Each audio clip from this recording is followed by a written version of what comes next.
Շնորհակալ եմ։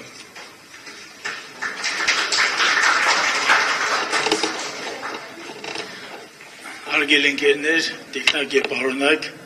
բոլորիդ ողջունում եմ, շնորհակալություն այս ասուլիսի մասնակցության համար։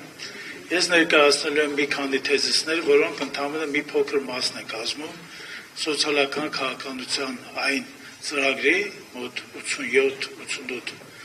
որը մենք նախատեսել ենք, նրա աշխատանքները կարողացել ավարտվել են եւ նրա տնտեսագիտական ֆինանսական այս ամբողջ հիմնավորումների աշխատանքները արդեն իսկ կատարված են։ Ես ցանկանում եմ տեղեկացնել, որ մեր համար ամենակարևորը եւ կրթությունը եւ անվտանգությունը, բայց պետք է մենք առանձնացնենք մարդուն, քաղաքացուն, որը որ մեր երկրի կառուցման իր ավանդներ ունեցել, իր լուման ունեցել եւ քաղաքացին, որը ցավով ներկա ժամանակներում կարծես դա արհամարված է, կարծես հեռացված է եւ պետական կառավարման ամբողջ համակարգից, ել չեմ ասում նրա մասին, որ պետական կառավարման վերջին 8 տարիների ընթացքում համարյա ամեն օր նրանց սպասում են նոր թակարդներ, նոր ընդհանրենք ստորացուցիչ նույնիսկ նվաստացնող որոշումներ, որոնք այս իշխանությունը բերում է քաղաքացիների, ել չեմ ասում անպաշտպան քաղաքացիների հետ կապված։ Անպաշտպան քաղաքացիներ ասելով առաջին հերթին մենք նկատի ունենք մեր թոշակառուներին։ Այո, թոշակառուների 36,000 դրամանոց ֆինանսական փոխհատուցումը, որը տրամադրում է այս իշխանությունները,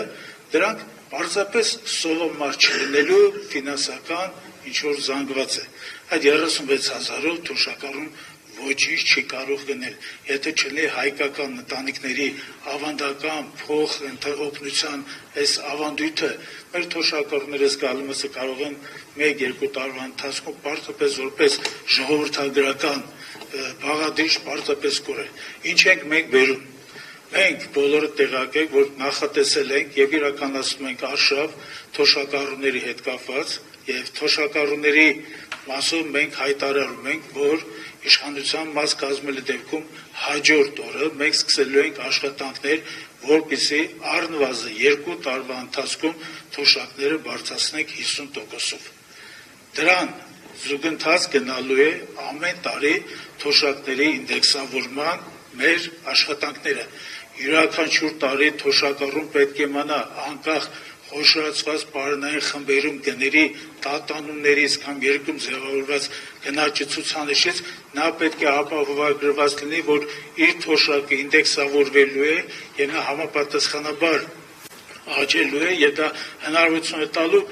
գոնե չգլորվել այդ սովամահության աղքատության մեջ։ Հաջորդ թեման սոցիալական քաղաքականության մեջ դա նպաստառուներն են։ Գաղտնիք չէ, որ ներկա իշխանությունները որոշել են, որ հունվարի 1-ից պետք է անապահովության նպաստ հատկացնելու ամբողջ տրամաբանդությունը փոխեն, եւ նա որոշել են սահմանել են այնպիսի չափանիշներ, այնպիսի չափորոշիչներ, որոնցում կարող ասել, որ համարյա ոչ ոք նպաստ չէր ստանալու։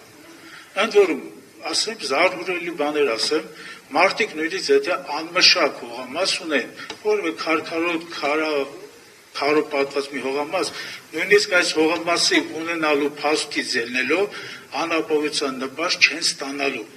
Մարդիկ, եթե ընտանիքի անդամները մինչև 10,000 դրամի կարգի պետք է զրուցեին, ընդհանրենք հեռախոսներ ունեն, այս լուսավոր դարում էլի, եթե 10,000 դրամի նույնիսկ զրույց են կատարել, նույնիսկ իրար միջև, այդ 10,000 դրամի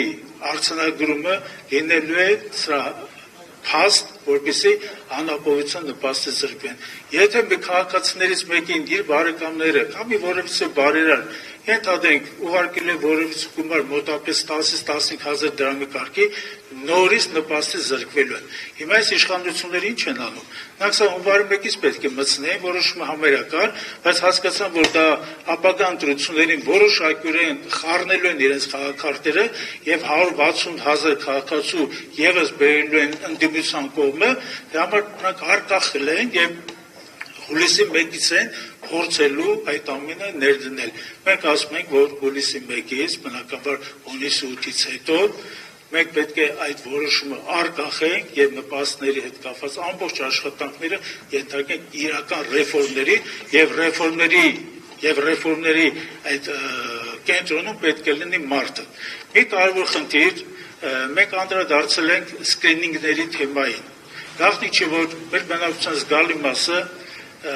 բժշկական կանխարգելիչ հետազոտություն եւ այդ բժշկական կանխարգելիչ հետազոտությունը մեզ հնարավորություն տալու ոչ միայն կյանքեր փրկել, այլ մեզ հնարավորություն է տալի, որպեսզի մենք հետագա բուժման ծախսերը բավականին իջեցնենք։ Մի կարևոր հանգամանք կա սերի ժողովուրդ, մենք բոլորս նշում ենք, որ թաղամասերը, որոնք որ սնկի նման հիմա աճում են, չէ, նրանք կարծես թե աճում են, կառուցում են, շահագործման են հասնում եւ այնպիսի տպավորություն է եւ իրականություն է, որ այստեղ կազմակերպված մոտեցում չկա։ Մենք ինչ ենք բերելու քաղաքաշինության մեջ։ Քաղաքաշինության մեջ մենք բերելու ենք կարգ ու կանոն, բերել ենք չափորոշիչներ, յուրաքանչյուր թաղամասում պետք է լինի իր պլանը, յուրաքանչյուր շենքի շուրջը պետք է լինեն այգիներ, սպորտային հրապարակներ, երեխաների համար ինչ-որ տեղեր, մեծահասակների զրուցարաններ պետք է լինեն եւ այս ամենը յուրաքանչյուր շենք պետք է մտնի շահագործման մեջ կամ թաղամաս, միայն դեր չափորոշիչներին 100%-անոց համապատասխանելու դեպքում։ Մի կարևոր խնդիր կա, դա սերունդների եւ բարեկեցիկ առօրյայի խնդիրն է։ Այս խնդրի մասով ես ասեմ, որ մենք նախատեսել ենք մի կարևոր նորություն, կարևոր մի նոր արշավ եւ հավանաբար դա հունիսի 8-ից հետո կդառնա նաեւ որոշումներ եւ կիրագործվեն, դա վերաբերում է տարեցների համար Երևանի քաղաքային տրանսպորտը եւ հետագա իհարկե հանրապետության մնացած քաղաքներում գործող հանրային տրանսպորտին, այդ վճարը այստեղ չպետք է լինի։ Թոշակառու մարդը պետք է տրանսպորտով երթևեկի անվճար։ Այս թեմայով մի լրացում եմ ուզում կատարել ձեզ ներկայացնեմ, դա վերաբերում է մշակութային օջախներ, պատկերասրահներ, թանգարաններ, մեծահասակների եւ երեխաների այցելությանը, այս այցելությունները, այս երկու օջախները եւս լինելու են անվճար։ Կարծում եմ,